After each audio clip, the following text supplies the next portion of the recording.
You're listening to Cinepunked. This episode, Sincerely Slattery.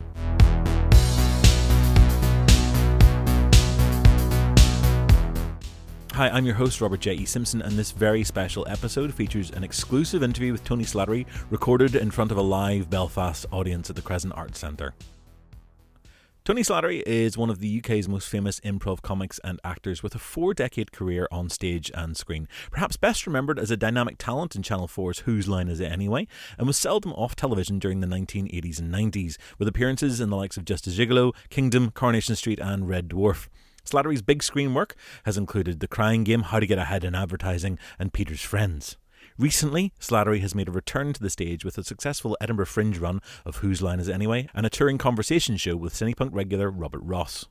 Since the early 2000s, Slattery's experiences with mental health have been very public, and we were delighted when Tony agreed to come to Belfast to take part in Cinepunk's programme of mental health-focused conversations. This would mark his first stage appearance in the city since 1983, when he, along with Richard Vranch, was supporting the Flying Pickets at the Grand Opera House during the 20th Belfast Festival at Queen's. We recorded 2 shows in Belfast. A Comedy of Madness was an examination of comedy and mental health between Tony, Robert Ross and myself, and will be released on the next instalment of the podcast. The second night was an unscripted long-form conversation between Tony and me, exploring his career and his mental health experiences, and it's this that you're about to hear. Both shows were also recorded by Sundog Pictures for a BBC Horizon documentary, What's the Matter with Tony Slattery? A quick heads up, the sound quality on this recording is not up to our usual standard, owing to a faulty mic. We may have access to an alternate recording at a later date, but have chosen to issue this now to tie in with the documentary's release.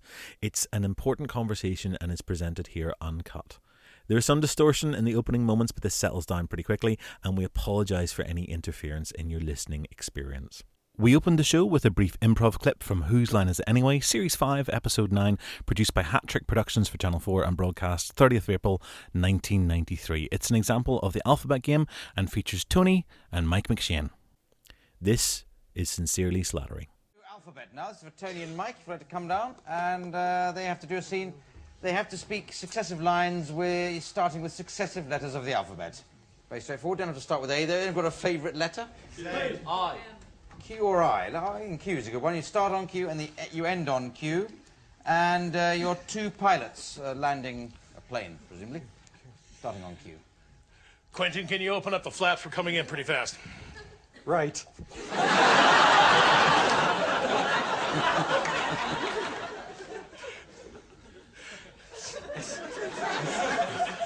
Sure is wild the way you work those wing flaps. Terence, there's something I've been meaning to tell you, and I'd like to tell you before we land. Under duress, I hope. Very duress, yes. Well, spit it out. Xerxes is my name. It's not Quentin, after all. You know, I'd suspected that for quite some time. 0 Foxtrot Bravo. We're going to bank around the airport a couple of times. Altitude seems to be holding up. Bloody hell! The petrol is falling out of the back of the plane. Core blimey, Gov, we're gonna crash! Die! We're gonna die! Enough asphalt roll! Quick, hit in the emergency fuel tank! Try to get some speed up, we'll come back in slow! Fuel tank's fractured! Great leaping lungfish, we're gonna toast! Help! In case of an emergency, scream real camp. Yeah, that's gonna do a lot of good. Jeanette! Quick! Serve us some coffee! Knowledge of her name is not going to help us out of any situation, for crying out loud! Leave her alone! She's my wife, as if you didn't know. My woman, as if you didn't know. Nanette, what are you doing here? I thought you were in Switzerland. Oh, Nanette, you've been down there the whole time!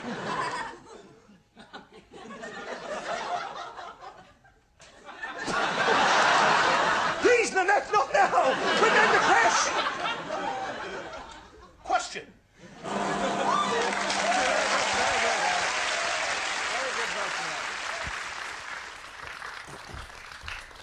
The brilliant S&M of Whose Line Is It Anyway? Tony Slattery and Mike McShane. Hello, welcome to the Crescent Arts Centre. I am Robert Ross. I am going to be off the stage very shortly. Was anybody in for yesterday's show about mental health in comedy? One person. That was really good. Where was the rest of you? We have no excuses. It is my absolute pleasure to introduce two of my dearest, closest friends. Please welcome to the stage film historian Robert JE Simpson and the comedy legend that is Mr. Tony Slattery.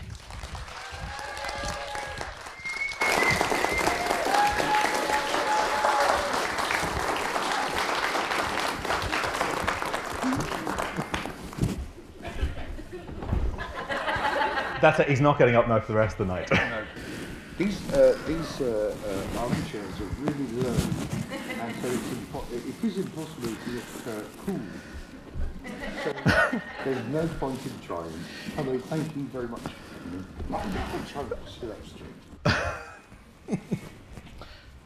Who's Nanette? Or Jeanette? It was just the alphabet game. We were talking about this earlier because we were on the radio yesterday, and it was you come up with this. You notice I got two middle letters in my name. I was asked what does the JE stand for, and Tony says Jeanette, and it came up the other night as well. So who is Jeanette? Jeanette was someone I met at university, but it was obviously what's called a linguistic interference, and it came from distant received memory. And it was also just a name which I thought suited you. Oh, you're very kind. You're very kind. Thank you. Most of the time. So, that was a clip from Whose Line Is It Anyway, which was the TV show that I think most of us probably remember Tony from, though you've done lots of other things as well, and we'll come on to some of that as well. But just as a kind of heads up before we start this evening's conversation, tonight is not just about Tony's comedy and career, it's also about Tony's somewhat public battles with mental health, and that's the primary focus of this evening's conversation as well. So if you feel that it's a bit low on laughs, that's possibly why. But it might be high on laughs, who knows? That's right. I'm going to fix your microphones first before we continue because I can see they've fallen off again. I've got 3 radio mics and none of them work, and I'm not blaming anyone except you, Jeanette. I haven't touched you for a while. No, I hope because you see I'm an actor and I will project. So glasses on. How did you get into Whose Line? I auditioned. You auditioned? Yes, I remember. Oh God, it's so sad to see that, and happy as well, because to see Mike and me enjoying ourselves and making the audience laugh, and that was quite a giggle. The alphabet game is really one you can play at home as well, with children as well, without being arrested. And also it'll teach them how to spell, and we can play it now, or we can play it later. We play it later, I think. Okay. Why? Well, you haven't asked the audience yet. Would you like to play the alphabet game? Yes. Tony was threatening improv earlier on. I had hoped we'd got away from this, but no. No, you were, actually. How did I get in? Sorry. Because my mind wanders a bit these days for a variety of not very hilarious reasons. So you auditioned? I auditioned. It was the first time and the only time I've actually hustled for a part, because Whose Line was a game I heard on the radio, and then I heard they were doing it on telly, and I said to the person who was then my agent, oh God, that makes me laugh, do you think I'd have any chance of being any good? He said, well, I'll arrange an audition. And I went and I got the part, and then I did it for 8 years or so, and it went down well. It didn't invent improv, but it popularised it, through Channel 4, and Dan Patterson and Mr. Levison, and they put the format, as it were, together, and it was jolly good fun. And then it went to America, and I didn't go because I was told it was going to be rehearsed, and I'm not such a fan of pretend improvisation, and shows where you come on and there's Pavlovian laughter just by walking onto the stage, and people dislocate their arms just because you managed to walk unaided onto the stage, which is what happened there. I mean, I know your applause was, I felt the warmth, thank you, but it was also, oh, poor old sod. I thought he was dead. Look at him. Should we get a blanket and face him out to sea? I knew that, and thank you for that. So I didn't go to America. And I think that's because I wanted it to be properly improvised and shot in a way that didn't show my age. Because, as you can see, I've aged a bit since that clip. Is this answer too long, or shall I? No, this is good. This is fine. Okay, I've aged a bit. Well, now I'm. What am I now? Oh, at the time of this recording, I'm. You won't guess. Okay, madam in the front row. How old do you think I am? Please shout, and then and it doesn't matter how insulted I feel. Quick! Honestly, it's better to answer him. Thank you so much. Are you single? You're not. I don't. Does that matter?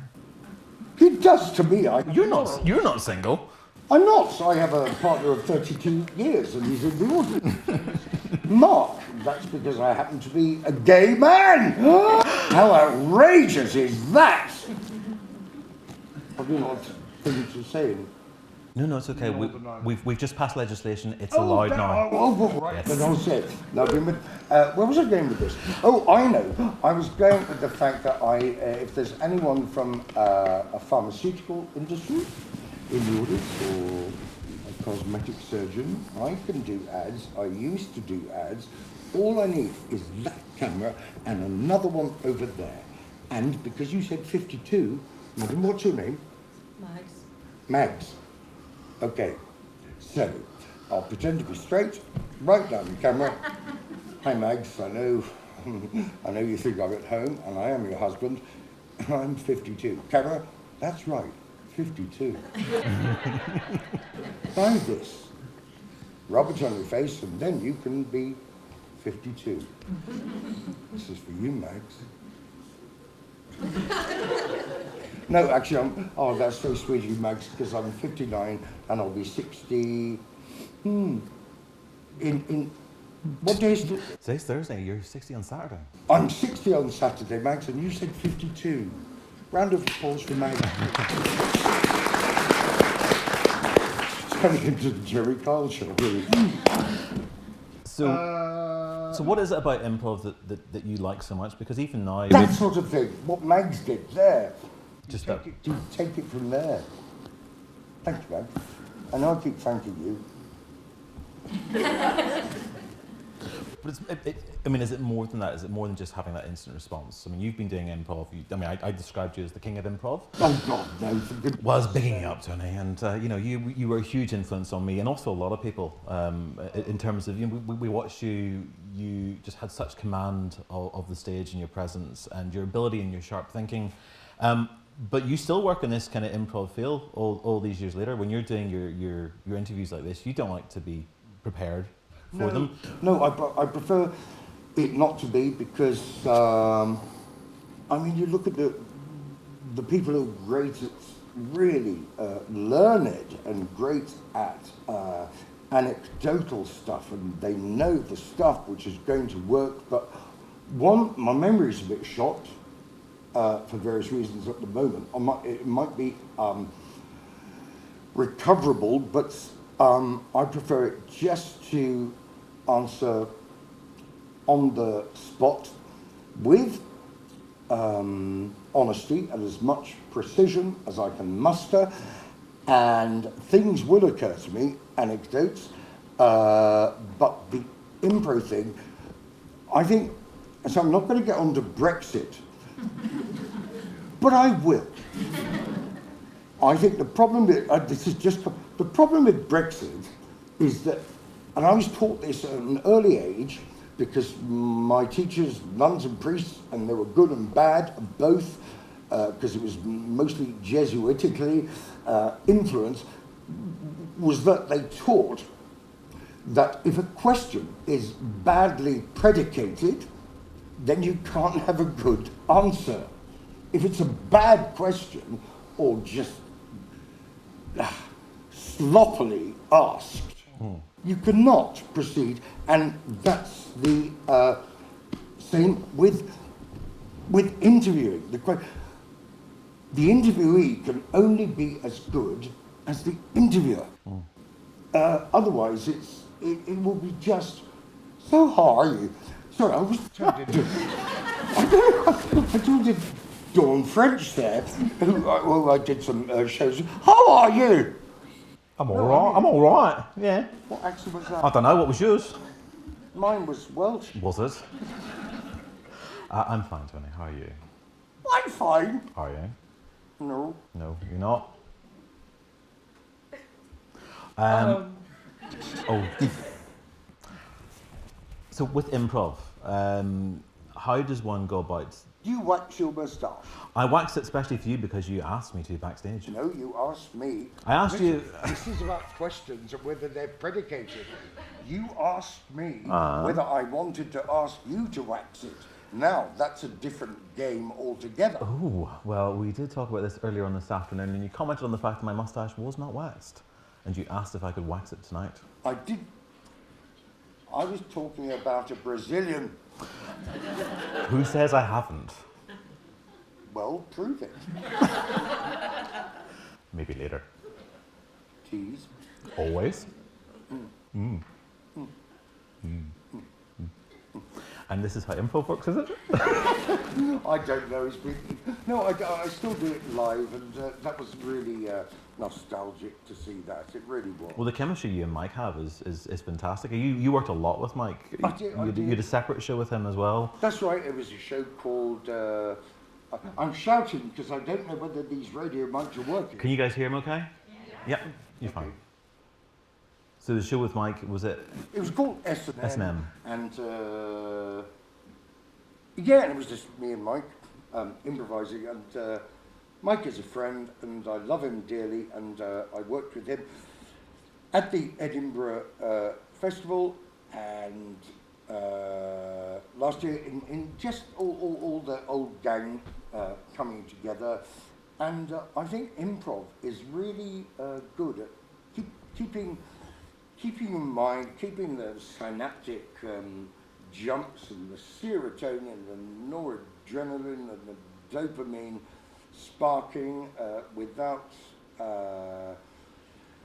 necessarily using psychotropic medications, even though I think they are useful. Antidepressants are useful, but they are not a universal panacea. I know that. And also, I was thinking of a kind of a riff on a ditty where you dust yourself up, brush yourself down, and start taking more Prozac and blame someone else, which is what often happens. That's not what you do, though. No. What do you do? I blame myself. You blame yourself? Yes. Why? Oh, because I think the obverse of narcissism is self-loathing. They're both evil twins. It's like anemia and, which is, now this is interesting for here, I guess. It's, I had full bloods as part of my yearly medical. And one of the things that was off the scale, apart from too much gamma GT, which is down to drinking too much alcohol, was a vast, off-the-scale reading of red blood cells as opposed to absence, which is anemia. Hemochromatosis, but I didn't reach into the thousands. And it's called a Celtic disease. It's called Northern Europe. I don't know if any medics in the audience. And yeah, that's, what was the, I'm sorry. We were talking about, well, you got into sort of the self-loathing and the narcissism being basically almost two sides of the same coin. That's right, and that's why I went into anemia, which is, lack of red blood cells, and too much of anything is bad for you. Too much water will kill you. Too much air will kill you. Too much of anything will kill you. And so that principle of self-loathing, I've always thought is and it's not the opposite, it's an obverse of narcissism in the same way that anemia and hemochromatosis are obverses in blood terms. You would probably have been accused at various points in your career of being possibly something of a narcissist. Okay. I mean, there's that Private Eye cartoon that everyone keeps on referring to, where Tony's phone rings, picks it up, and it's Tony Slattery. I'll do it. That's right. Yep.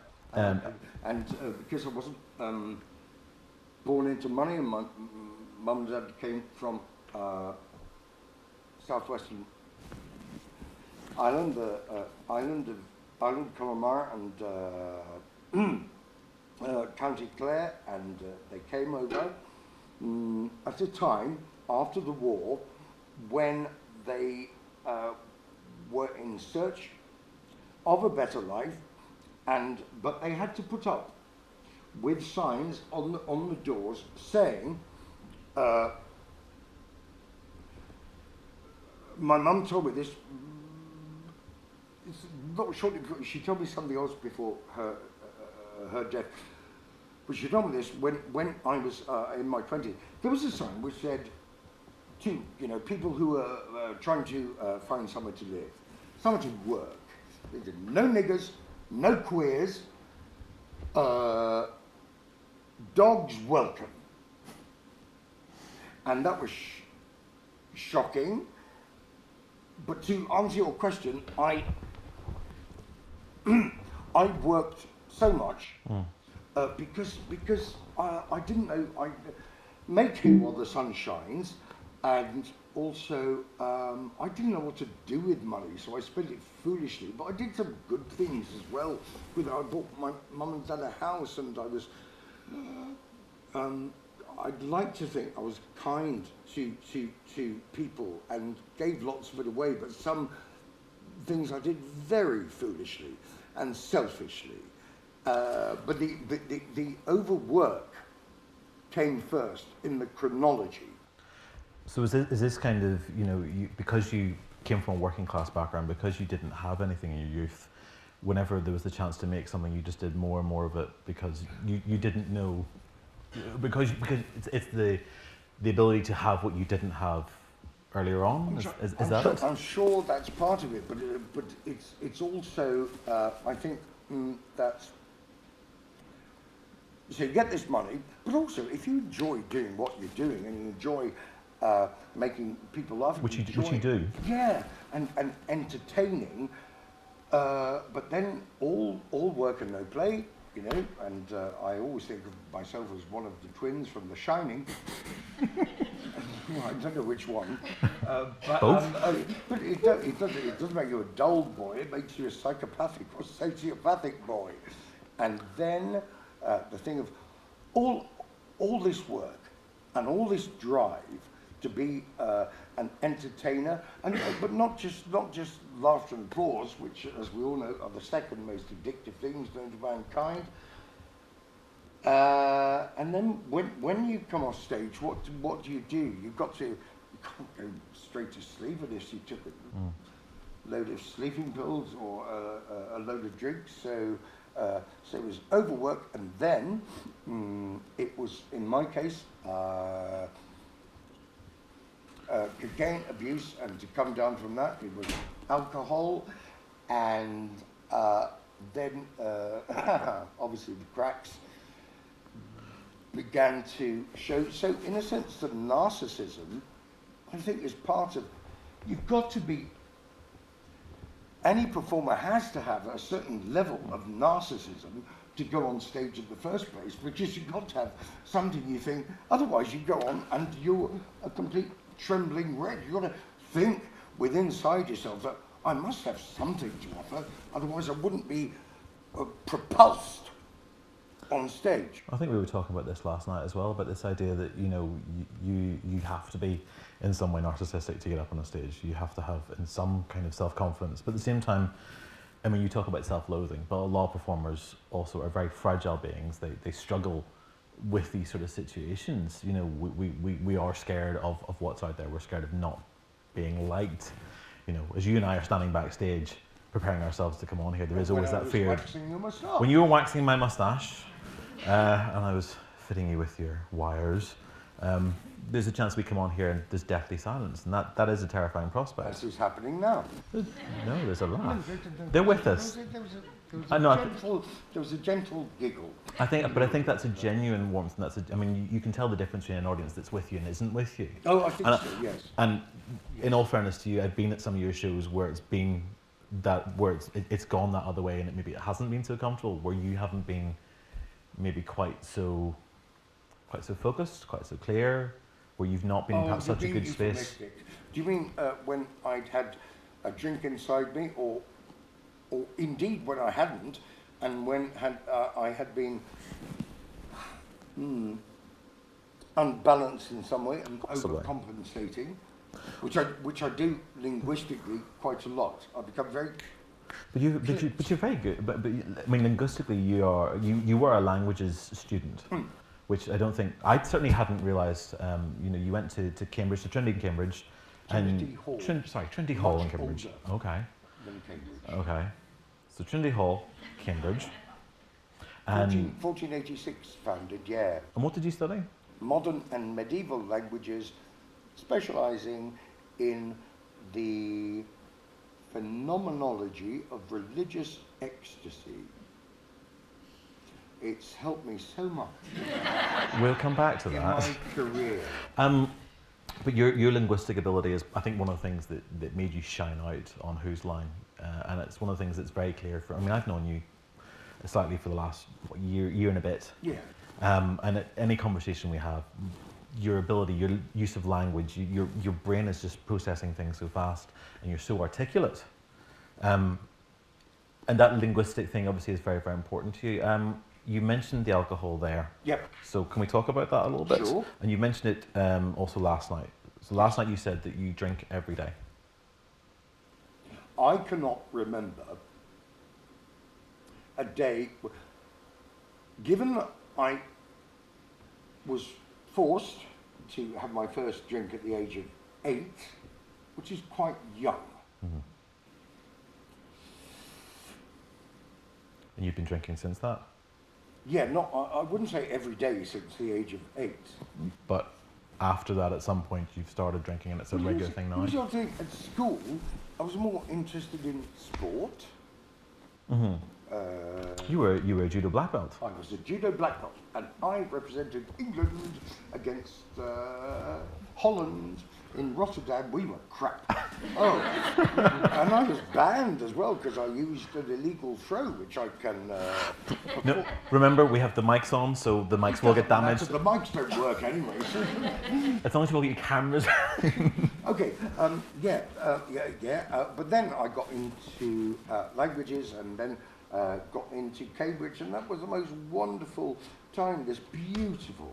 I was looking at the architecture of some of the architecture of Belfast. It's just beautiful. And so my point is that having grown up, basically, it was in what would be regarded now as a slum. You know, my triplets brothers, my sister and me and mum and dad in 2 rooms. I was the mistake of the family, because my mum and dad practiced, I believe, I don't know whether this is still an offensive phrase, Vatican roulette. Probably is, I don't know what's PC nowadays or whatever. And so I got the short straw. And how much older are your siblings than you? Well, my sisters sadly passed. And she was young, and she fell victim to cancer. My 3 brothers are still alive. I'm not really in touch with them. I am so I was the last one by about 5 years, through an accident, as it were, because they were still presumably getting it on. I don't know how else to put it.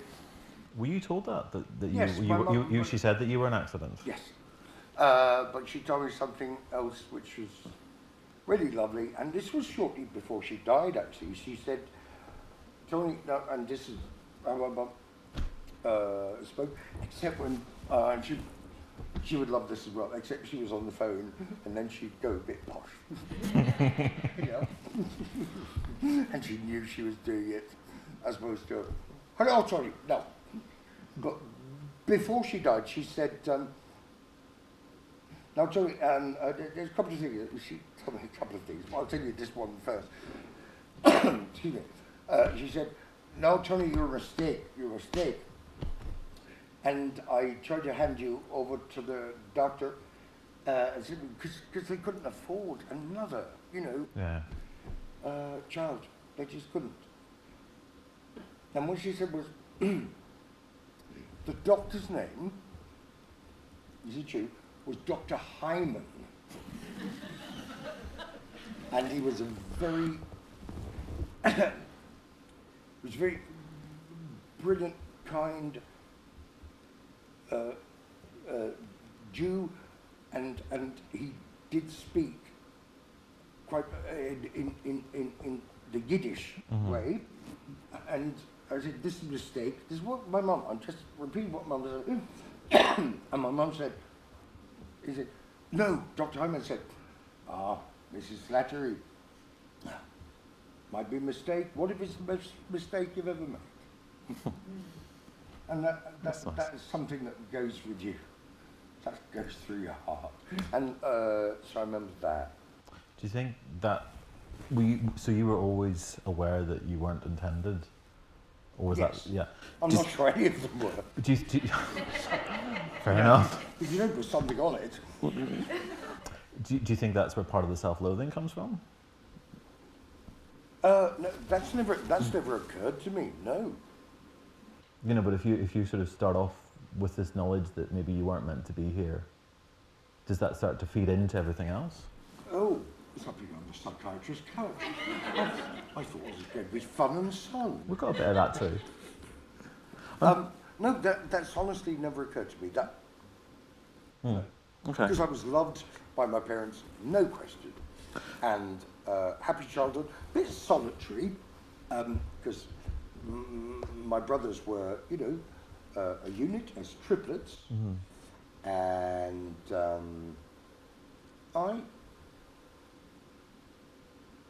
when I was young, I made a friend. Not just an imaginary. An actual friend? No, I made one. Oh, you fabricated a friend from things? From fabric. From fabric? Yes, it was... what size are we talking? Same size as I was. Oh, okay. From pyjamas, stuffed with rags. Sorry, this sounds like I'm terrible weepy. It's just I haven't thought about this since you just brought that up and put it in my head. Right. And it would be, I guess, a kind of Tim Burton type thing. No, I remember. So it was pyjamas stuffed with rags over the feet, knotted at the bottom, and then there were a pyjama jacket stuffed with rags. Oh, what where'd you get? And a cricket ball in a sock for his head. So that's why I thought of Tim Burton. I could make a living, couldn't I? This is quite good. Doing this kind of, sketching and art. And, we used to fight, and I used to pretend I was in The Man from U.N.C.L.E. And who were you? I was Napoleon Solo, and he was Ilya Kuryakin. Therefore, we shouldn't have been fighting. I hadn't thought that through. So I was fighting with the person who was meant to be on my side. But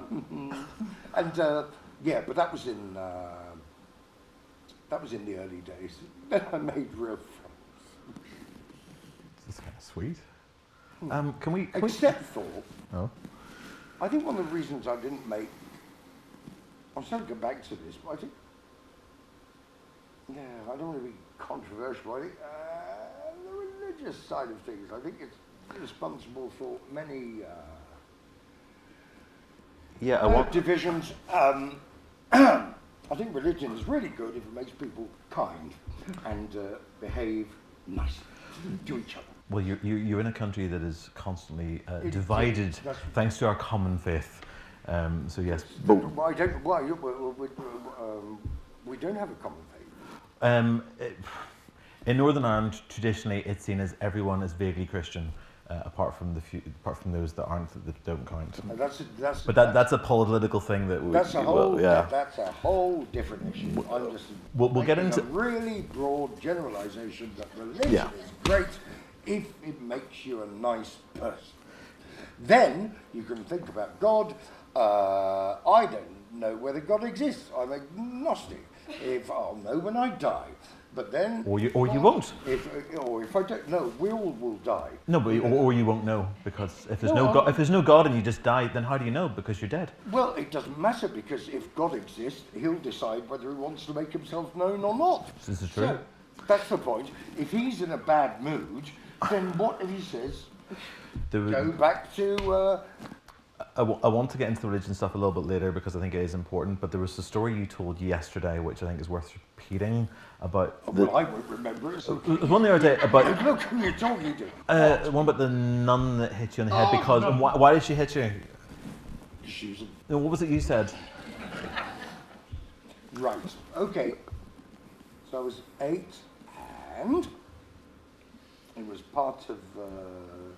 the thing that you have to stand up and say the Lord's Prayer, and I did with reverence and respect, because it's a beautiful prayer in whatever language, the sense of it, but I got it wrong. On that day, I said, Our Father who art in heaven, how are you, by the way? And that... One, I think it's a better version of prayer, because it's really sincere and lovely. I just got it wrong, and she just raged up to it. She said, blaspheme! And I had to go to the hospital because of basically in a state of concussion. So that was physical abuse. But even then I had the linguistic capability, and I think this comes from the Irish thing, north and south, of storytelling and oral tradition, and it's handed down, and it came to me through my parents. So I had linguistic ability even then, because I remember specifically what I said, and it was in a report. So when I was concussed, I said, "Do not assault me, you barren cow!" Which is, not the best thing to say. And then I was sent to see the headmaster. He was actually a Monsignor on secondment from the Vatican, and other things happened there. So that's the nun story. Whilst there's a horrible element to that, what I love is I think it also says an awful lot about you and your kind disposition. Most people when they go to pray to God, they're not sort of asking him how he is. They're kind of they're okay, dear God, can I please have some stuff, or please God, But you're actually saying, "How are you, God? How are you?" This is very polite. That's right. That's a conversation. That's something. It's a reciprocal relationship. Courtesy, yes. Yeah, that's very unusual. Can I talk about Ireland for a bit? Okay. So your parents were both from the island. Did you have much contact with over here? Oh, well, I mean, we are in Ireland, so I think we probably should talk about it. Okay. Yeah. They took me over when I was young, and I County Galway and County Clare. County Clare was slightly more urbanised.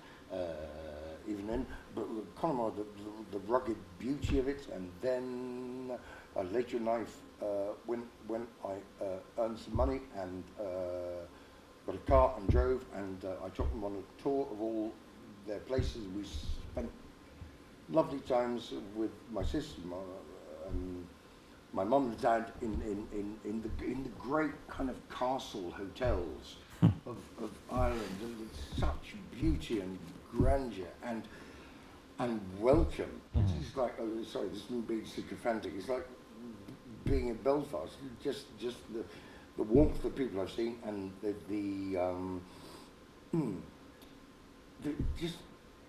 just to chat warmly with people. So I did that, and so that was the last time. And then, you know, Mum and Dad died, so obviously it's a bit surreal now. Obviously, I couldn't take them to hotels and sort of Drummond and Cashel and lots of others. So I'm very fond memory. But this is the first time I've been back to Belfast since I think about 1983 is one of my first gigs. It was at the Opera House. Grand Opera House, around the road, yeah. And I was the warm-up act with someone called Richard Branch, who you might remember. He's still a friend, who was the brilliant musician on Whose Line Is It Anyway, and he did all the improvised songs. And so I was with him doing some, I don't know, kind of variety shtick.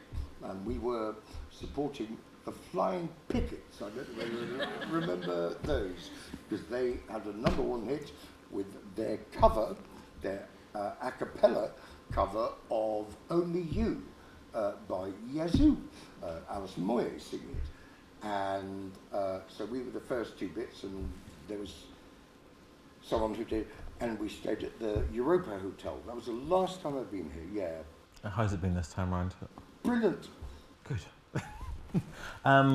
When you were here in '83, you were just off the back of, well, it's not that long after you'd done the Cambridge Footlights, and you had won the Perrier Award for the first time. Your group had. That's right, isn't it? What's that? Your group had won the first Perrier Award in Edinburgh. Yeah. For those of you who don't know, so I went to Cambridge, did this degree, but got sidetracked, scraped a 2-2, a Desmond, as it was called then, still is, a Bishop. No, it is, that's what it was called, yeah. And yeah, it was. And but I fell in with a crowd. I was interested in, acting and performing, even then, entertaining. I think, gee, though, we still must do the throw. I can still do it. Well, let's leave it to the end, just in case we break anything. No, all right. And I fell in with this crowd, included Emma Thompson, Stephen Fry, Hugh Laurie. I don't know what's happened to them. I wish them the best of good luck. I think they might have done a sitcom or something at some point. No, I had the great good fortune to fall in with them, and we did a review, and that won the very first Perrier Award, which was quite an important thing then. It was a big comedy thing.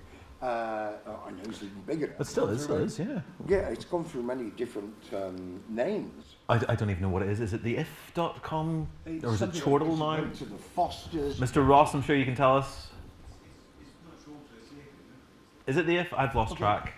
It's gone through about 6 or 7 different names, isn't it? But yeah. You won the first one, and your gang in '81. Yeah. That's right. It was called the Sellotapes. And hello, Rob, by the way.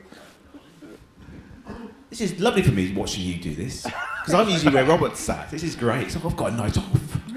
Oh, sorry, audience. Sorry, 1920. Sorry,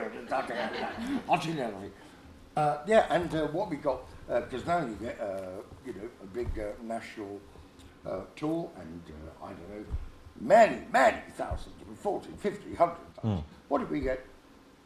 A crate of Perrier water. But we got an immediate transfer into heart, also we thought, the heart of London's glittering heart of glittering, which just went on, end, which turned out to be a renovated morgue. in Hampstead called the New Inn Theatre. And it used to be a morgue and still smelt like it. Oh, yes. And, capacity about 20 or something. And then they went on to do their stuff. Because I still had another year to do at Cambridge. And I went on to Australia and stuff like that. And it was great. And I finished my degree and I got an agent, and that was great. And we did some light entertainment stuff. But it was Hugh Laurie who bestowed on me the presidency, which goes back, about 100 years. One of the oldest review. It is the oldest university review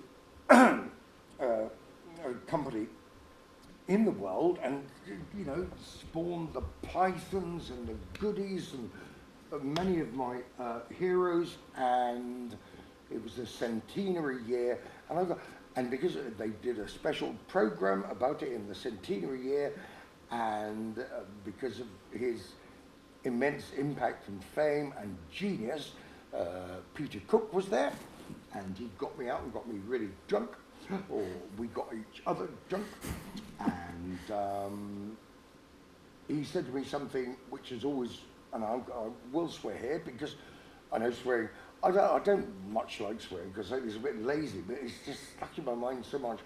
So I was the centenary president, and this was a time when pubs only opened from 12 till 3, but not for Peter Cook. Oh no, oh no, they would stay open for days. And I remember I was going, so, I'm not an impressionist, but I do remember, it's such a bit like David Frost, but I think he might be sending up David Frost. So, Tony, what you want to do with your life? And I, being in awe of Peter Cook, said, I was thinking of going into show business. Oh, he did make that straight. Oh, show business. Oh, give it a fucking whirl. And that stuck with me, because I think that is brilliant advice for anyone attempting to do anything. Give it a fucking whirl.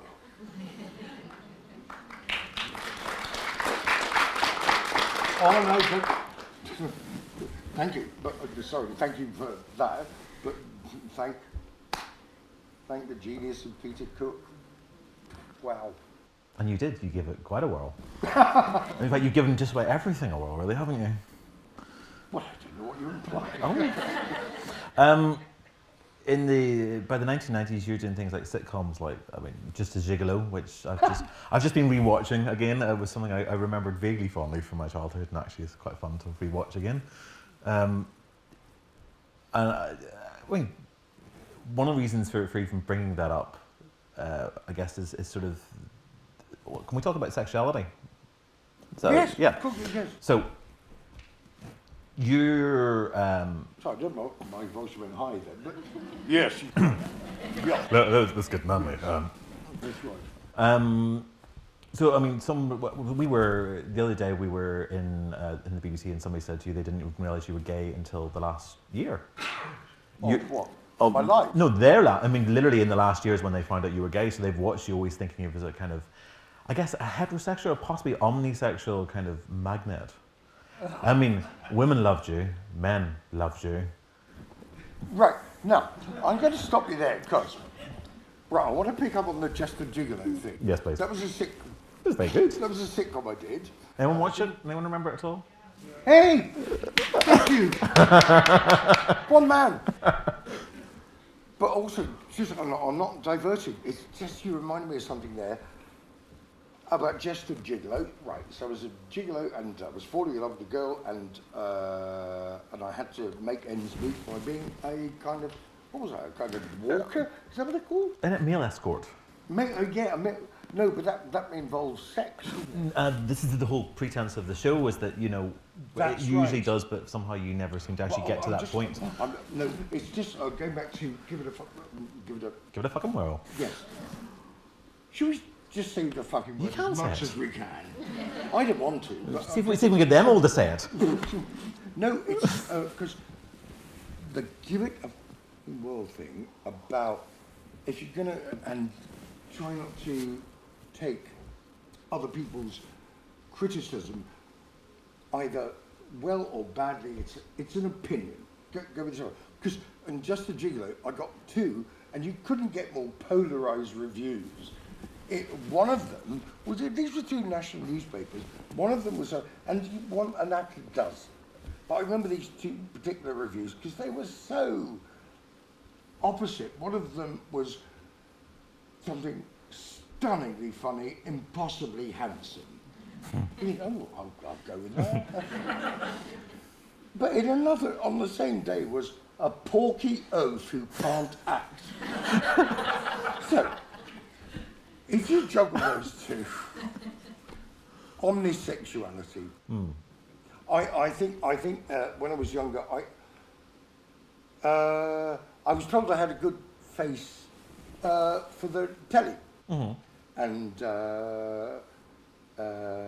but look at me now. That's still a very good That's face why for the telly. Still a very good face. I'd watch it. I do a good face for black and white telly, perhaps in the early days of television when there was no sound. Oh, you've been too harsh on yourself again. The self-deprecation is lovely, but I think you're too hard on yourself. No, it's. But there is something. I mean, there is something about your sort of. I suppose the problem is with anyone that you see on screen, that it has this sort of matinee idol looks that people do project a sexuality onto them, and you did play an awful lot of. I mean, you weren't playing up to your homosexuality; you were playing up to, to sort of to heterosexual stereotypes. You do get your kid off in Peter's Friends. You get your kid off in Peter's Friends. It was a very nice shot of you lying on a bed with your bum in the air. You don't remember that? Are you married? I was. It's possibly a reason. Many reasons. No, that was the script. Yeah. I had to be on a bed. But it was. I mean. So, no, but your implication was that the shot didn't involve that at all. So I just took my clothes off. No. This is how we're going to do it, Kenneth Branagh. No, it's not. Whether you like it or not. Here's my arse. I don't care whether you're a talented big director. I just want to be naked. I could see you doing that. Park your bike in that.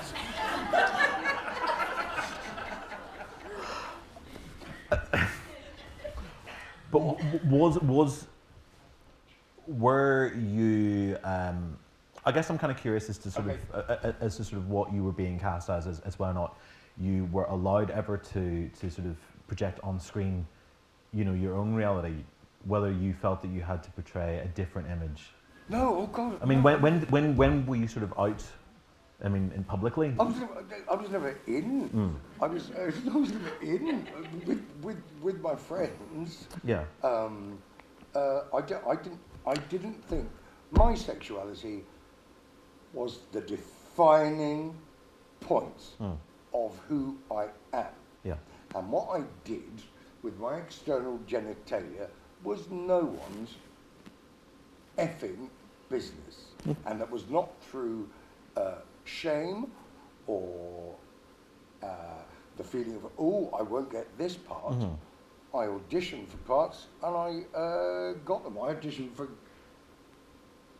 Oh, actually, no, you've brought something up. I auditioned for gay parts and I didn't get them. John Barrowman says the same thing.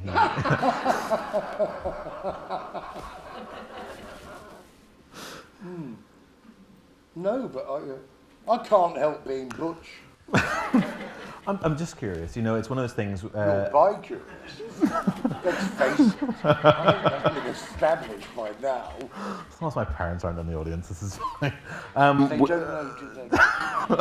They've long suspected. From my arm, from my arm.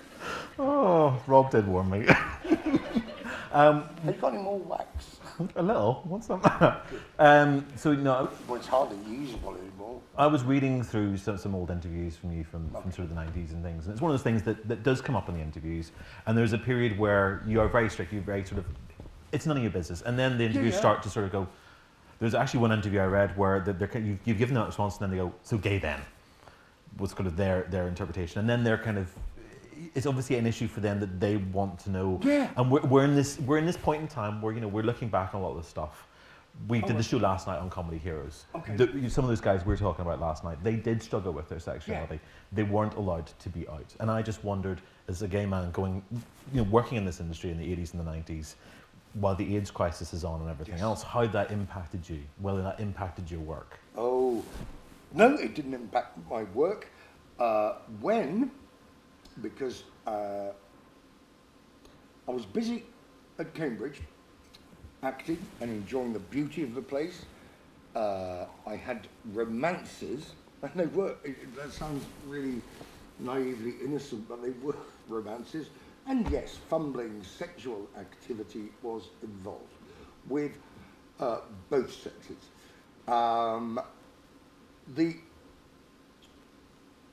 The AIDS thing, when it kind of broke in this country, news about it, it didn't even have that name. They didn't have any name for it. Initially, it was called GRIDS. It's called what?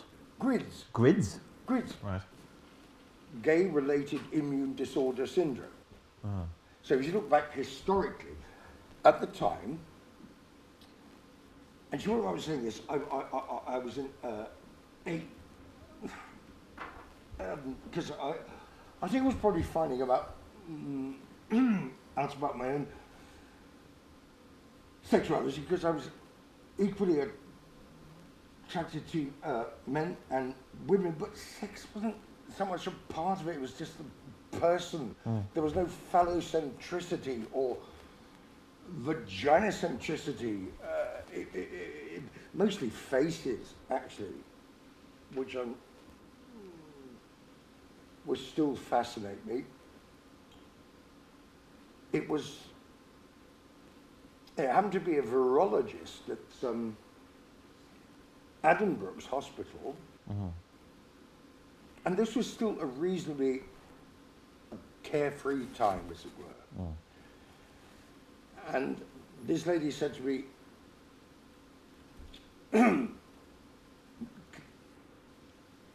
"Be careful, Tony, because there's a storm coming."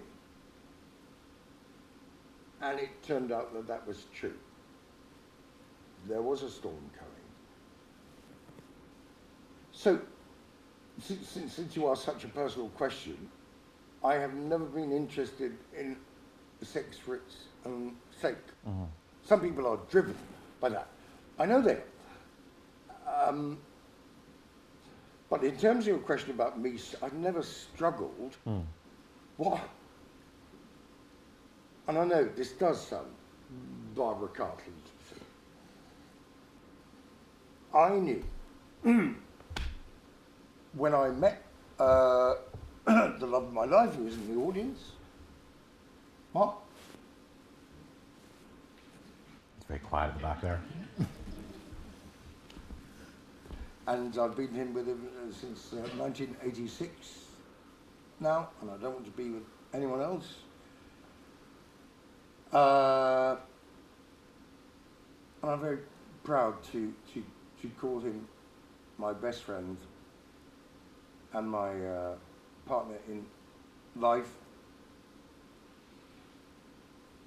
But even growing up, the idea of I was lucky in that it never bothered me which way, as it were, genetically or psychologically, I might jump. And I was lucky because so many people still struggle with that and the prejudice.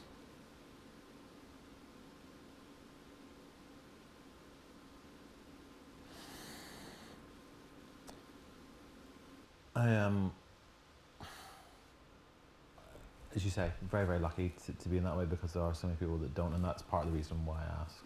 Indeed. I think one of the things you said that was quite interesting was that you're attracted to faces, not necessarily to the genitalia. We're up here, you know. Yeah, exactly. The physiognomy, and also whether, when people laugh, whether there's whether their smile reaches their eyes and whether it's authentic or whether it seems duplicitous or facile or dubious. I do wonder if maybe that's part of the thing about people. The reason that so many people find you attractive is it wasn't actually about the genitalia; it was about the face. I mean, there's men, but in the sense that there's. If you've got a microscope, yeah. There's no, I'm doing myself down. Normal. 2 inches isn't perfectly normal. It's fine. I can't believe it's turned into a 70s sitcom now. We have been hanging out with Robert Ross for 2 days. This is what happens. But no, it's one of those things. I mean, there's a number of men I've talked to who wouldn't regard themselves in any way as homosexual, but when they saw you on screen, you know, there was something about you that was deeply attractive and something that, you know, that stirs people. So it's an interesting comparison that there's that and sort of, okay, fine. You try and pass them a compliment and it's just... no, this is really nice. I'm just baffled. Okay. I don't know how to respond. No. Except to say to the men, thank you. I'm just curiosity, that's all. Okay, let's move on a little bit. In towards the end of the 1990s, you had the first of your public breakdowns. And it's something you've been very open about since. And it's part of the reason why we're here doing this event tonight, is because you've had a very... It's the main reason. It's the main reason, yeah. Well, you've had a very... I think it's a very difficult time with the... Has it been a difficult time with your mental health struggles, or is it a struggle? Is it a battle? Do you like the... What sort of terminology do you use, first of all? The word struck my brave battle, my struggle. I mean, it's like... I find this very difficult as well, because when I talk about my own mental health issues, there's never I struggle to find the right linguistic terminology that both conveys how I feel, but also how other people see it, and actually creates the reality. So how do you talk about it? Okay, no, you're bang on point. Of course you are, because we have talked about it. It's I think the words battle and struggle can actually the lexicon of mental ill health can sometimes be abused, and it can come over as if it's some kind of deliberate lifestyle choice. And one can try and look after oneself as best one can. What do you need when you wake up? I know again, Becky, you said, what do you need when you wake up? You need clean drinking water. You need nutrition. You need a roof over your head. You need clothes. Ideally, someone to love. And then hobbies. That's it. But good mental health. This is why I think it's good that it's being destigmatized as not an indulgence.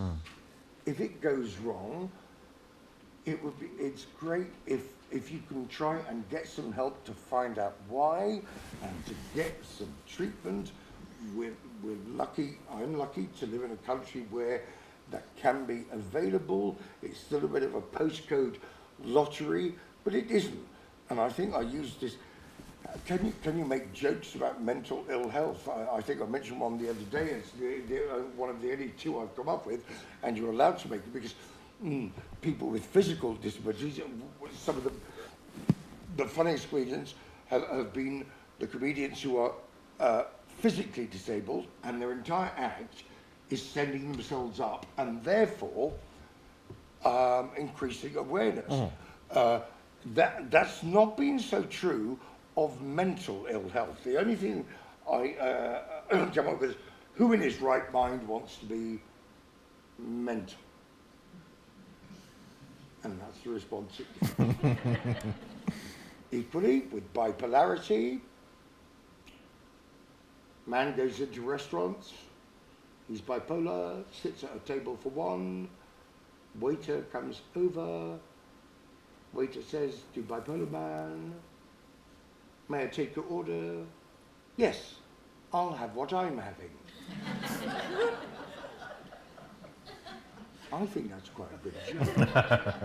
but sorry, my point, obviously my point is a serious one. Yes, there are medications. There are therapies. There are the root causes. It's a puzzle.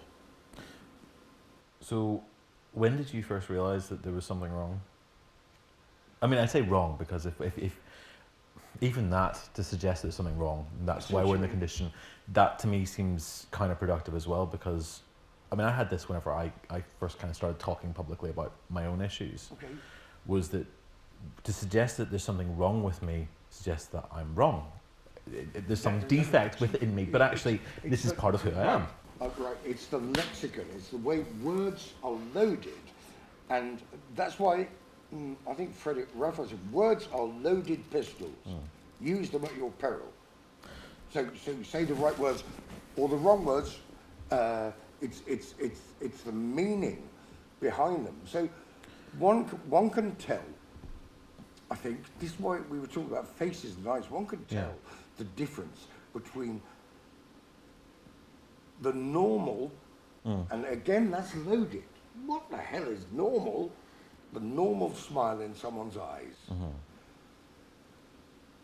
So you're absolutely right to pick up on that. But if you feel something's wrong, and also if other people tell you, that's if you're lucky enough to have friends who can tell you things which you can't actually see yourself, and you don't realise you're doing them. So do you know when the first point was when you became aware of it? I think the chronology, just for me personally, because everyone's, I think, story is different and individual and idiosyncratic as well. The overwork came first because I was happy up till the overwork. Then to replace the adrenaline of the overwork with cocaine, or at least what I thought was cocaine until I got it analysed. And then I found out it wasn't such good stuff after all. It was mostly full of shit, rat shit, human excrement. It was full of rat shit. That's why I was tested by a toxicologist. Oh no, that was for the... No, I was tested for plague. That's right. Which is... Unusual. It's unusual. Has anyone else been tested for plague? No. Oh, hang on. Did someone say yes? Eight hands up. No hands up. Tested for Yersinia pestis. That's because in a psychotic state, I was naked under a car and there were rats nibbling at my feet. So the nice lady in the NHS said, and when I told her this,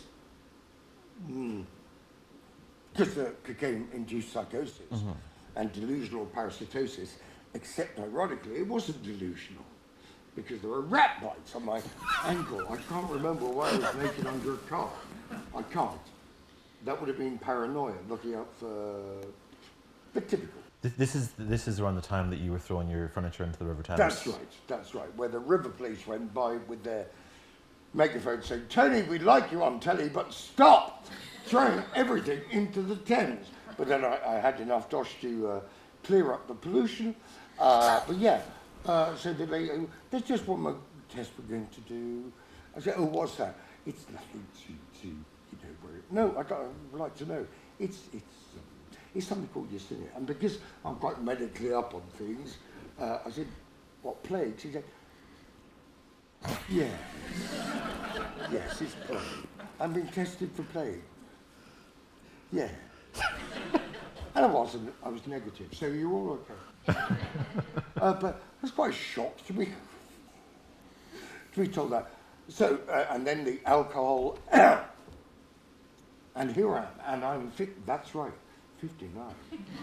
So is that when the alcohol started as well? After that? Yeah, because before that, and everyone thinks, oh, university people and young age, and I know my first drink was at 8, but then it was very little, and university I was just having fun, beauty of the place, and the friends I met, one of whom I'm going to meet later, whom you know. Yeah, I know, yeah. And there's a picture of him.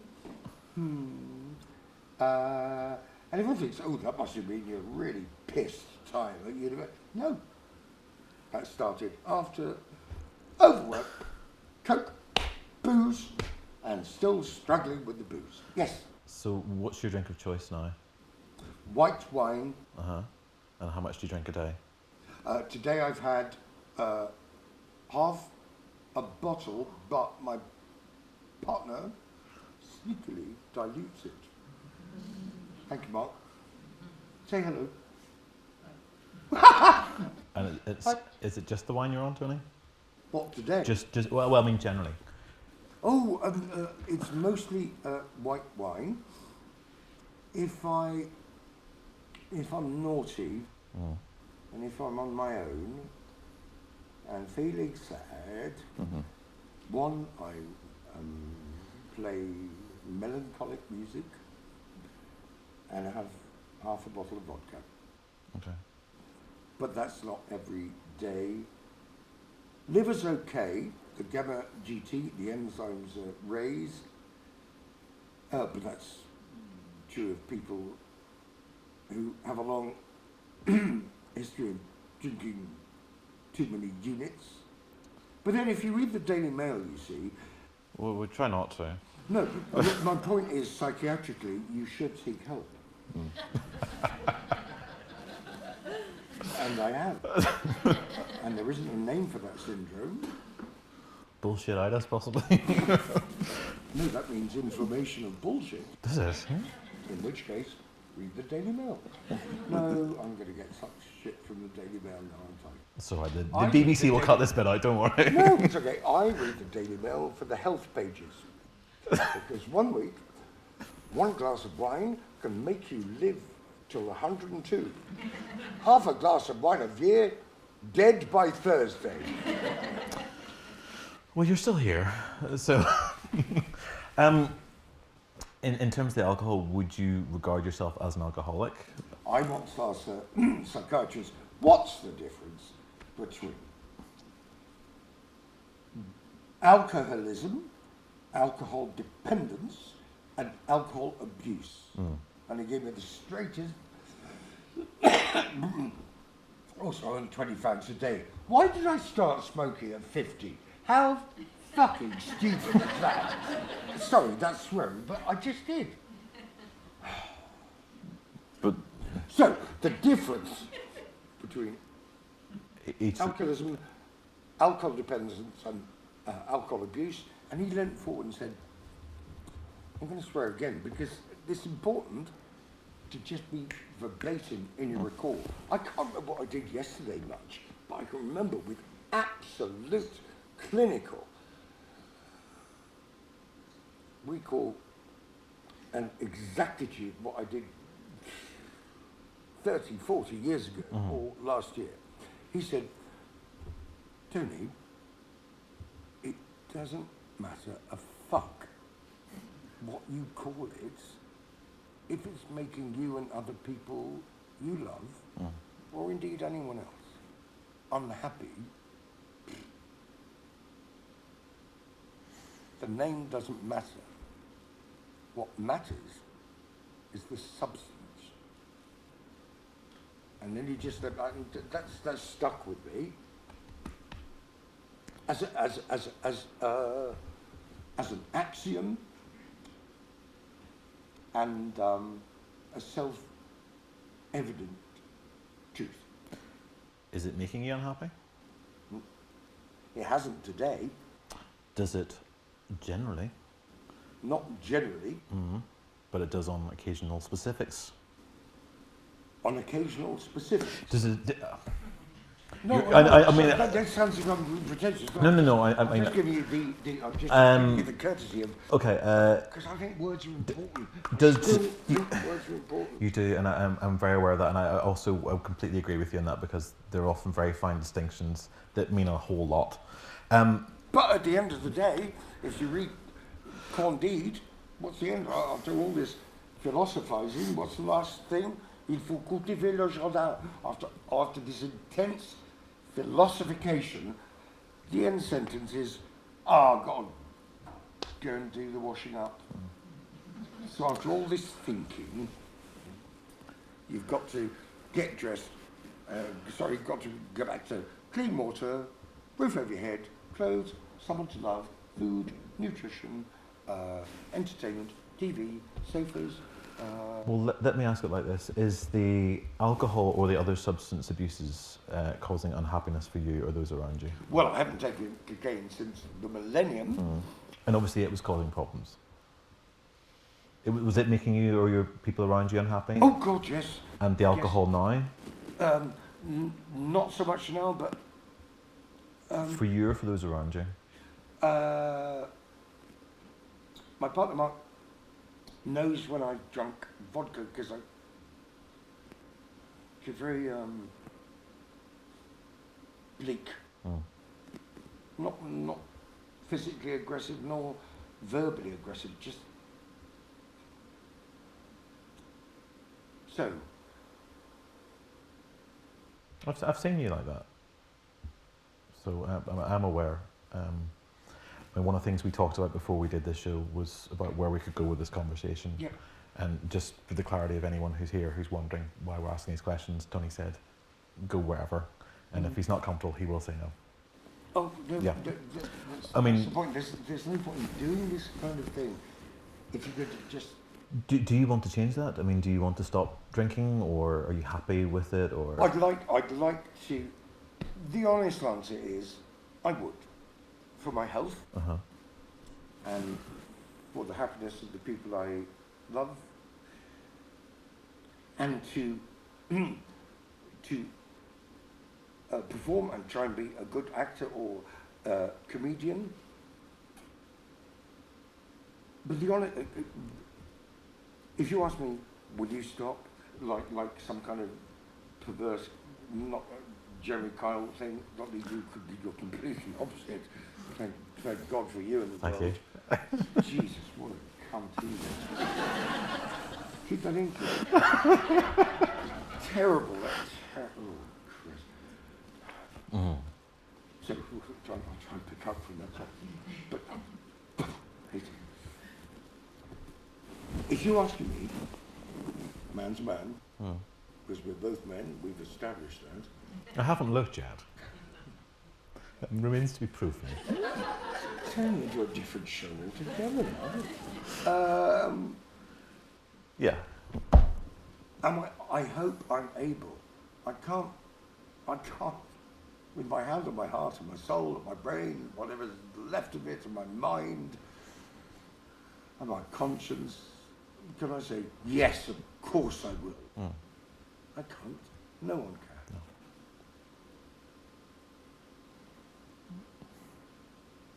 I mean, I've lived with this myself in a domestic situation with a partner who drank far too much. I know the impact that it can have. I also know how difficult it is to accept that and to get to the other side of it. The fact that you're even open enough and to say and to be as frank as you have been, I think is a huge step. And there are many people who wouldn't do it. I mean, even to acknowledge that Mark waters down your drink is something that people wouldn't do. So I want to acknowledge that I think that's a huge step. I think that's very positive. And likewise, I hope that you are able to get there, because I've seen you I think tonight you're great, but I've seen you nights where you have drunk too much and your performance is not what we're getting today. I'm so glad that you are like this. Am I doing all right then? You're doing fantastic. All right. I mean, they're laughing where they're meant to. You know, I was worried this was going to be all serious, but this is actually, there's a nice balance. And that's you. That's coming from you because you are with it. You're lucid and you're honest. And that honesty is what helps people. Not lying about it. Not shielding from it. No. In terms of medications and stuff, so you're not bipolar diagnosed. You're still on. I was talking about this the other day, and you said you haven't been officially diagnosed as bipolar yet. Not officially, strongly suspected, and there are tests underway and ongoing and imminent. You are medicated? I take an antidepressant called it sounds like I'm advertising it. I take an antidepressant, which I find useful. It's not the universal panacea. They are useful for many people. They're completely wrong for others. Me. They're not right for you. I was on citalopram for a while, which I mean, one of my dear friends is on citalopram, and he says it's changed his life. For him, it's great. It stabilizes him. For me, it put a filter in, or removed a filter, where I would get to a certain point, and the drug, you could actually feel the drug kicking in, and instead of it stopping me from behaving a certain way, it just removed all my inhibitors, and I just self-harmed quite badly. So I went off it. That's why it's called a reuptake inhibitor. So for me, I find talking therapy works better. It does for many people. Yeah, but I'm always interested in other people's experiences of medication, and if you can feel the difference between when you're on and when you're not on these things. Oh, okay. I might as well be open. But you encourage me to be open, and you actually make it very easy to be open. Okay. So thank you. It's called venlafaxine. And no, the reason I wrote like that, that's not a side effect. making Turns you into a horse. Horse dices. No, there was. So just back to when I took cocaine and it induced delusional psychoses. I went to a psychiatrist because I became, I guess it's going to sound, oh gosh, aren't I interesting? I've had all these exotic things. They might sound interesting, but they're bloody horrible. You don't want any of them. A psychiatrist said, after quite a few examinations, as in, I know what you've got. And I leant forward. I said, you've got Othello syndrome. Which is, if you look in the back of ICD-5 or any international classification of psychopathology, that will be at the back under unusual and socially dangerous. That's why I was under the car, naked, because Othello syndrome, as in the play, of course, it's also called conjugal jealousy, where you are convinced that the people you love are out to get you, or they think your partner is being unfaithful, with no evidence at all. You go through rubbish and you sniff their clothes and look for signs which aren't there, and you have perceptual disturbances on the wall. You think, that's a sign, and it's really bad.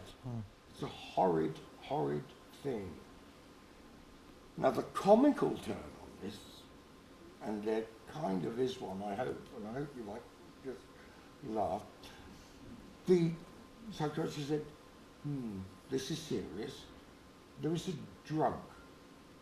There is a drug for this. Oh, thank God, please give it to me.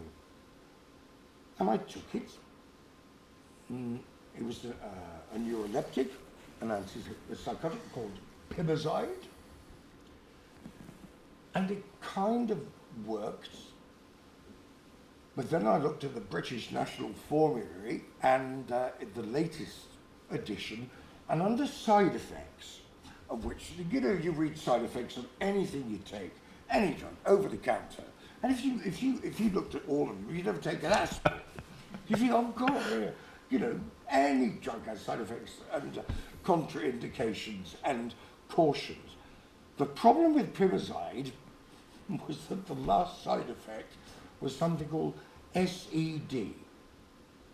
And I looked it up, and the side effect was sudden unexplained death. And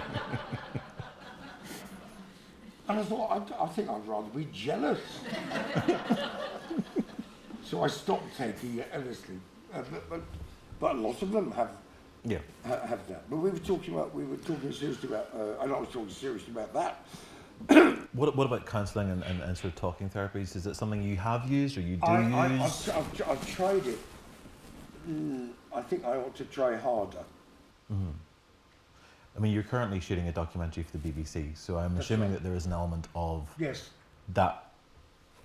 If I say confessional, I mean, maybe that's the wrong thing to call it. No, not at all. But I mean, from what I've seen, you're being quite open, you're being quite honest, and there is an element of unburdening, I suppose, and talking through the things that you have. I think that's true.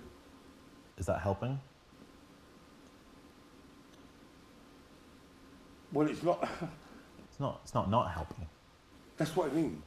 Sorry, I was going to say it's not helping. Mm-hmm. Is there anything you still hope to get out of that process, or? Oh, it depends on how this goes.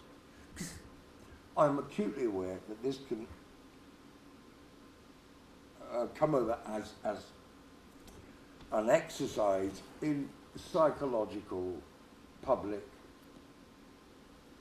masturbation and self.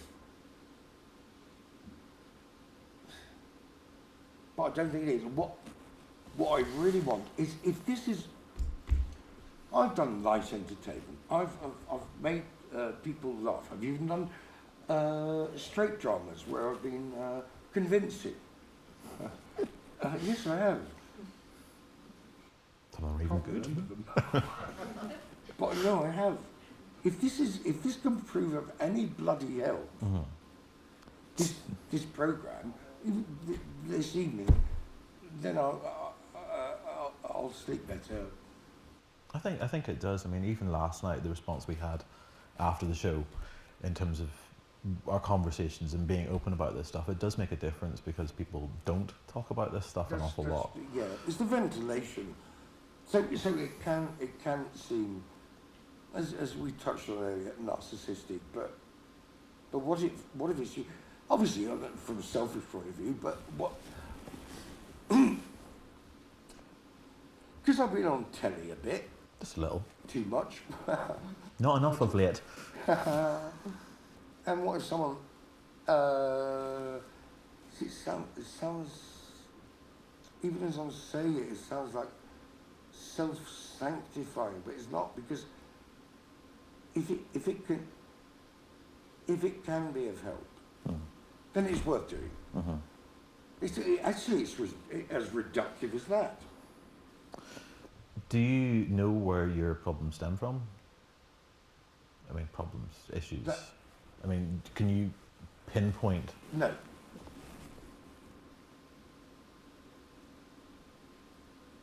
So you don't know why it's gone that way?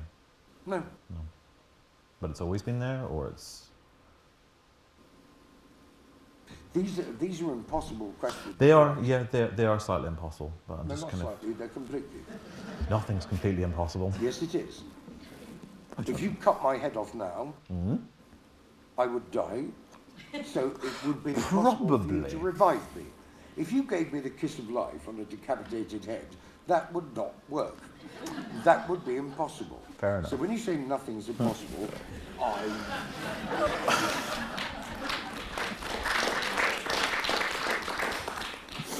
Oh dear.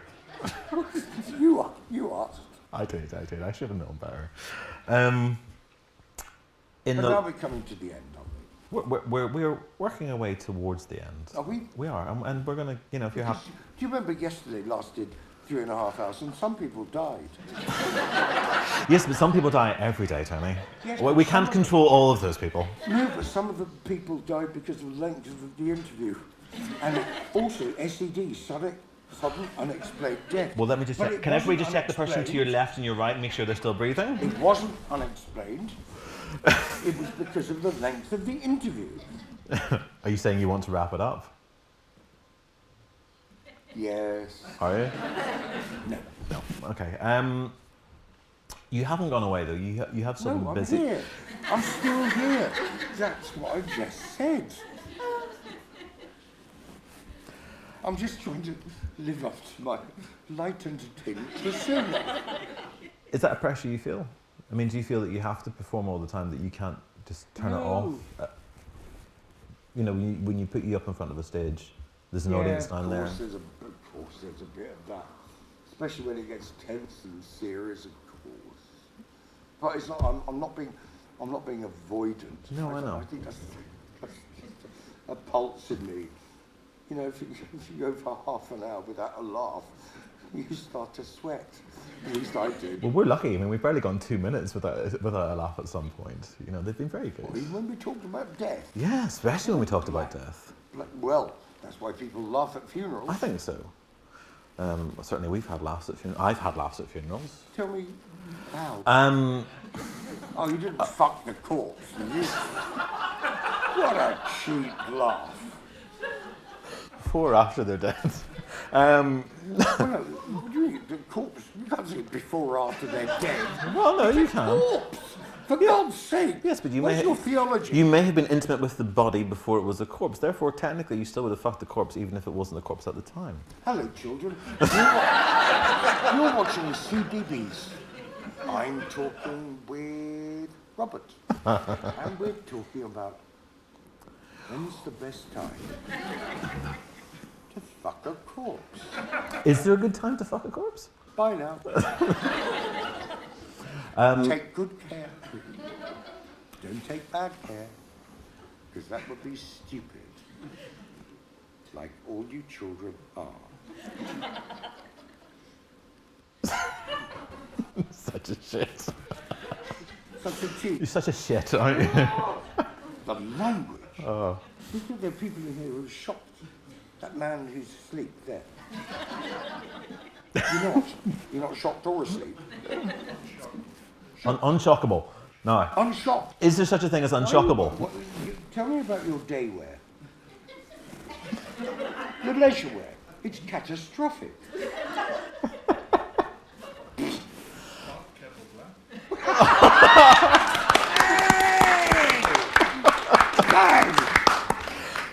Absolutely so. On that note, that's End. no. Let's open up to some questions from the audience. Okay. You did agree to talk to them, so. Of course it's going to talk to me. I believe we have a glamorous assistant with a microphone who has offered to prostitute himself Yes, tonight. I will do anything for a glass of wine later. Anybody got any questions at all? Hands in the air. And Yes. there we go. So the You gentleman. couldn't be further away, sir. Thank you so much for that. Just wait until the 1 chap with the second. fancy tie Yes. gets to you, and then take the mic in hand. I wanted to ask, was Whose Line Is It Anyway your first experience of improv, or had you done improv beforehand? No, honestly, that was the first. And I heard it on the radio, and I think I might have said earlier, that's when I thought, I'll give it a, I'm not going to swear again, I'll give it a whirl. And that was it. And I seemed to slip into it quite happily, and the audience liked it. That was honestly my first, because there was none of that, even in student drama. Okay, I want you to be a fried egg. You are, let's say, Lawrence Olivier, you're a table. Can you be a broken vase? And let's do it. No, I'd never gone there. Even though I did, yeah, but you just made me think of something else, an audition which went bad. I can tell you about that if you like. We did that last night. Oh, did we? We did. You should come last okay. night. So, yes, Whose Line was my first. Being kind of thrown in at the deep end, but if you're thrown in at the deep end with the say John Sessions, if you remember him, the roller coaster of erudition that he had, it was, oh God, you had to fight your corner without, and it's not meant to be a competition, but you did have to fight your corner. It's like when Jonathan, the genius that Jonathan Pryce is, the actor, his first appearance was opposite, because he wanted to do it, you know, world famous actor, and Oscars and everything, and John, just because Johnny has a great and huge mind, seriously fucked up, but there we are.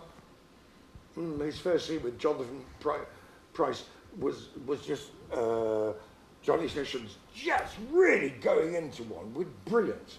And Jonathan Price was just there for about 3 minutes going, and he brought the house down by simply saying, looking at the camera and saying, if I'd known the part was going to be this small, I'd never have taken it. And he won the audience over. And I got to actually, but sorry, to answer your question, that was the first time. Can you teach improv? Is that something that's learned? I mean, how does one do it? You get up and do it. Is that it? Oh, I mean, there are loads of theorists and books and seminars and let's get up and have a go. We could do it. Anyone want to do it now? Okay, come on. But we need 2 more. Rob? I'm giving you my microphone, so... Oh, right, okay. But then we need 2 others behind us. Go on. Hey!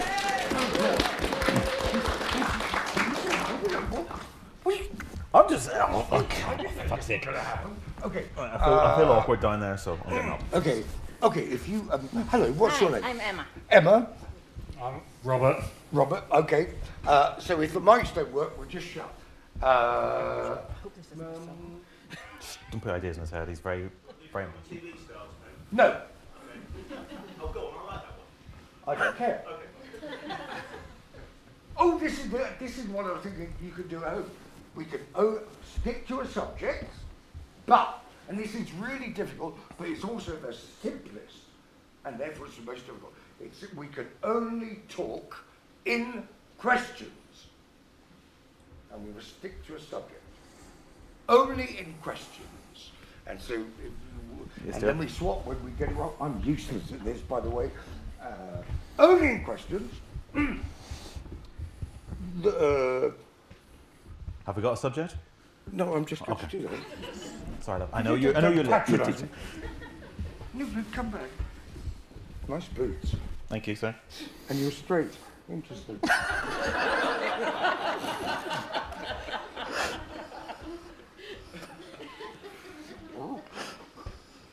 The world is... the world is running short of something. What? Tea. Tea? Thanks. Light bulbs. Light bulbs? I don't know why, they're both great, but light bulbs. Questions only. Why don't you have any light bulbs? How do you know the Why world is running out of light bulbs? That's a statement. It's really difficult, isn't it?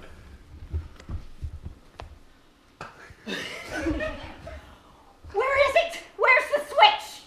For what? For the things. What are those? Those things. The bright things. What are they called? See, I tell you, it's difficult. Don't you know? Why do you think I'm asking you? Is there no one else around that could you answer your question? Are you not in charge of the electric board? What's an electric board? The people that make the sparkly things. Is that not them? So are you with the electric board? What is an electric board? Is that an interesting question? Are those your glasses? Do I look like I wear glasses? Do I look like I wear glasses?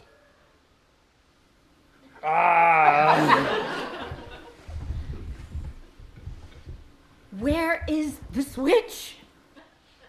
What's that? What is this?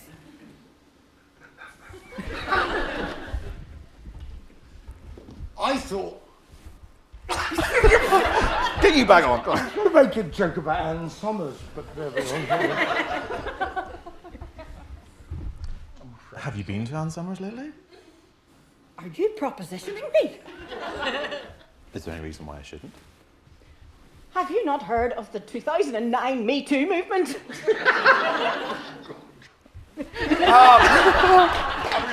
you. Bravo. Sorry, thank you. Thank you.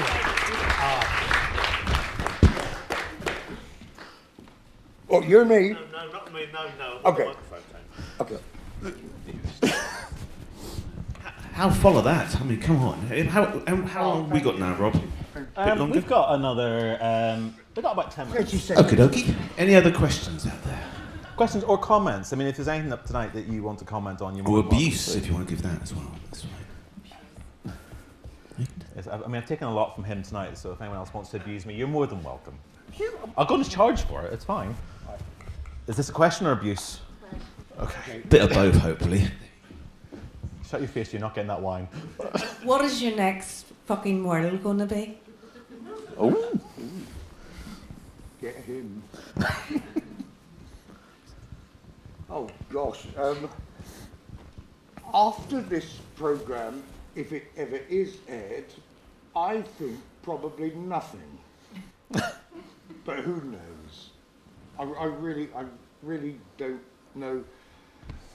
And that's why Peter Cook's words ring every day in my head. I'll wake up tomorrow. Get the easy jets, and if it lands, more through luck than judgment, we all know that. I'll get out of the baggage hold, take it from there. I honestly don't know. It'd be just nice to work, really. And I like pies and mash. So one thing we don't do here in Northern Ireland is a good pie and mash. Is it not? Not really. Okay. There's no pie and mash shops, is there? No, thank you. What is the Northern Irish equivalent to pie and mash, would you say? Ooh. Because pie and mash is, Fish and chips. The kind of He scoffed all the fish and chips in Botanic Avenue last night. I don't think there's any left. Yeah, fish and chips for us. Okay. Yeah. Do you miss pie and mash? Yes. Very much. I'm going to ask a question which I know could sound closed, but do you miss the performing aspect? Do you miss acting? Because you don't do as much of it. I just answered that. You said you didn't know what you were going to do next. No, I said I miss performing. You do miss performing? Yes. And is a particular kind of performing you miss more than one or the other? I mean, do you have a preferred sort of performance? Because you as you said earlier, you've been a strict... See, you're drifting now like you did yesterday. Oh, shut your face. Anyone else got some abuse they want to send my way? I'm not any abuse. You're brilliant. But you've been a straight actor. You have. I'm not. I've never been called a straight actor in any sense. Yes, you have. I could do the Prince if you want. No. Why not? Oh, it's too scary. I could do it. He's too scary. Do you want to see his Prince? He does a bit of Shakespeare. It's very good. Oh no, it's just no. I'm just you boarding off. But you can. Boarding off your question. I did an audition once for when the Royal Shakespeare company opened the Globe. The new, what's it? The Rose or the Globe? The Globe. Yeah. Yeah. And it was Romeo. I'm going to do it. I like this. Okay. I just think he's too scary. That's my problem with him. Well, okay. A bit of distance. That's better for me. No. It's a kind of psychological thing. I was auditioning for the Prince in Romeo and Juliet. So Capulets and Montagues, and this you reminded me because general sectarianism and two houses like the prologue. Two houses, both alike in dignity in fair Verona, where we are seen from ancient grudge break to new mutiny, where civil blood makes civil hands unclean. From forth the fatal loins of these two foes, a pair of star-crossed lovers take their lives. From piteous misadventure overthrows do with their deaths bury their parents' strife. That wasn't my part. That was just a prologue. I just remembered it now. The part of the Prince was when they had the big fight. The Prince comes in to stop it. These two polarized tribes. And the anecdote is, it gets a bit different. I've told it a couple of times. Rob, you know, you've seen it, but it's different every time. It's just because it's seared on my mind. It wasn't a good audition at all because, well, one, because of me, but also it was, Right, so the actor goes in, and you know, I was then, I still am, I think, jolly, happy, very polite, courteous chap. So, you know, so I went in and said, Tony, hi, this is the other people. Tony, hi, Tony, sit, please. How are you? I'm fine, thank you. So, you read the speech, but I don't want you to... Now, Robert had seen this, and I remember that gesture, because I remember the fact that I didn't know what this lady was doing. I thought, I was looking at her hands. And the thing that came with two invisible airborne goats. She was walking, didn't it? And I, because I was slightly hypnotised by this, I started doing it myself. Just say it. So I said it. Rebellious subjects, enemies to peace, throw thy mistempered weapons to the ground, and hear the sentence of your moving prince. 3 civil brawls. Good. What do you think he's feeling? And again, it happened. I think he's feeling. I think he's angry. By doing this at the same time to each other, like two embroiderers in some kind of contest. Be angry. Try anger. Oh, that's what I was going to do in the beginning. Try it now. Right, the prince is in. So he comes on his horse. This is the square veranda. Rebellious subjects, enemies to peace, you throw your mistempered weapons to the ground and hear the sentence of your moving prince. 3 civil brawls, bred of an airy word by thee, old Capulet and Montague, have thrice disturbed the quiet of our streets. If ever you disturb our streets again, your lives shall pay the forfeit of the peace. But now be gone!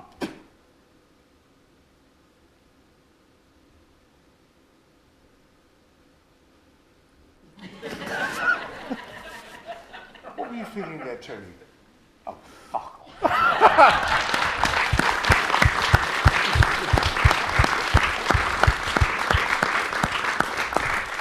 I didn't get the part. That's the time to end. It is the time to end. Do you have any Yes. messages for people out there? Since we have been talking about your mental health. Is there anything you want to convey to people? I just want to, oh God, this is a big one to end on. Thank you for this interview. Thank you for the chance. Thank you to the audience. Spread the word. It's not something to be ashamed of, and there are people out there who can help. Yes. Folks, thank you very much for joining us today. You've been lovely. Tony, you've been amazing as ever. I'm so glad that we finally got you back into Belfast, and I hope it's not the last we see of you here. I want to thank as well Robert Ross, who helped facilitate this whole thing. You're a sweetheart, thank you very much. Thanks also to the BBC, who've been following Tony around for the last little while, and it's made things a little bit more interesting the last couple of days. And to the Crescent Arts for supporting the Cinepunked mental health strand. We're very, very grateful for that. I've not really talked much about what Cinepunked does tonight, but we're basically involved around film stuff. We have got a mental health strand. Check out our website and things as well, and there'll be more events coming up. It's www.cinepunked.com. Nice, easy word to remember. There's banners everywhere. It is Tony's 60th birthday on Saturday. I did consider asking you all to sing him a very happy birthday. No. But I think instead of that, I think I would like the whole audience, if possible, to familiarise them. You know Peter Cook's words to Tony. I think he needs reminded that this is perhaps the best way for him to go. So, in unison, room not rehearsed, in your own style. After 3, you know the words. 1, 2, 3. Give it a fucking wow!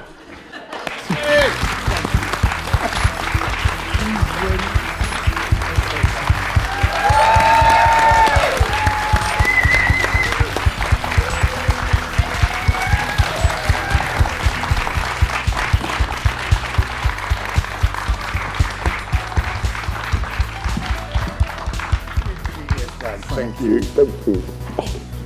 Thank you. You've been listening to Cine Punked with me, Robert JE Simpson, and very special guest, Tony Slattery, with Robert Ross as MC. The episode was recorded at the Crescent Arts Centre Belfast on the 7th of November 2019 and was first released on the 21st of May 2020. You can find out more about Cine Punked via our social media channels or via our website at cinepunkt.com. Please subscribe to the podcast, and if you enjoy what you hear, tell your friends.